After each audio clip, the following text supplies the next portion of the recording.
সদ্য ঘোষিত হাইস্কুল শিক্ষান্ত পৰীক্ষাত অসমৰ ভিতৰতে চতুৰ্থ স্থান লাভেৰে উজলিল নলবাৰীৰ সুৰজিত আক্তাৰ।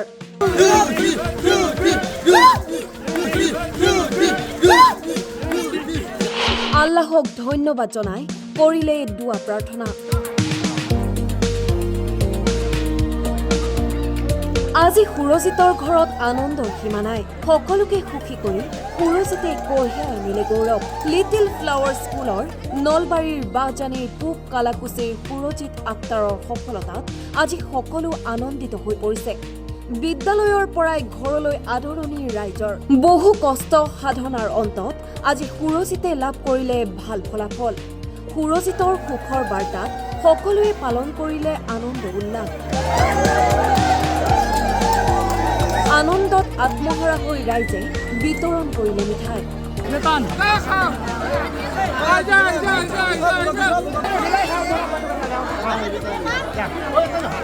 এই ৰিজাল্টৰ ক্ষেত্ৰত মই যথেষ্ট সুখী। এই ক্ষেত্ৰত মই মোৰ ল'ৰাটো যিটো ৰিজাল্ট কৰিছে তাৰ কাৰণে আমাৰ বিদ্যালয় কৰ্তৃপক্ষক যিখন স্কুলত তেওঁ পঢ়িছিল সেই বিদ্যালয়খনক মই ধন্যবাদ জনাব লাগিব। তাৰ প্ৰতিজন শিক্ষক শিক্ষয়িত্ৰী বিদ্যালয় কৰ্তৃপক্ষই অক্লান্ত চেষ্টা আৰু কষ্টৰ দ্বাৰা আজি মোৰ ল'ৰাটোক এইখিনি সাফল্যমণ্ডিত কৰিছে। আৰু ইয়াৰ লগে লগে মই এজনী বাইদেউৰ নাম ল'বই লাগিব। তেওঁ মোৰ ল'ৰাটোৰ কাৰণে সদায় অভিভাৱকৰ দৰে থিয় দিছিল। সেইজন হ'ল চন্দামিতা মেম। আৰু বিশেষকৈ ছাৰ হিচাপে মনোজ শৰ্মা ছাৰক মই সদায় শলাগ দিব লাগিব।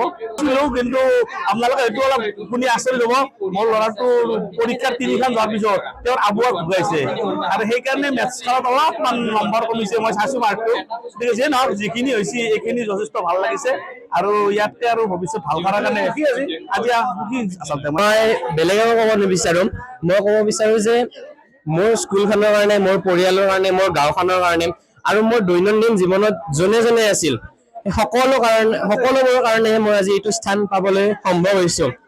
আৰু এইবিলাকত অকল মোৰ অৱদান নাই, মোৰ কাষত থকা মোৰ দৈনন্দিন জীৱনত যিবিলাক লোক জড়িত আছিল তেওঁলোকে মোক অনুপ্ৰেৰণা জনাইছে। মই সেই সকলোবিলাকক ধন্যবাদ জনাব বিচাৰোঁ।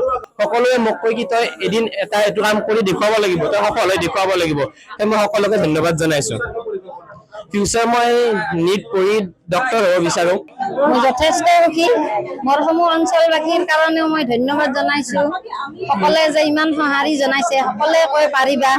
আইতাক ঢুকাওঁতেও কৈছে যাতে তুমি অকণো চিন্তা নল'বা, পাৰিবা। আৰু সকলোৱে বৰদেউতাক, বৰমাক, খুৰাসকল বা দাদাইসকল, যিটো মোৰ বংশ পৰিয়াল হওক, গাঁও সকলোৱে উৎসাহ প্ৰেৰণা জগাইছে আৰু সাহস দিছে।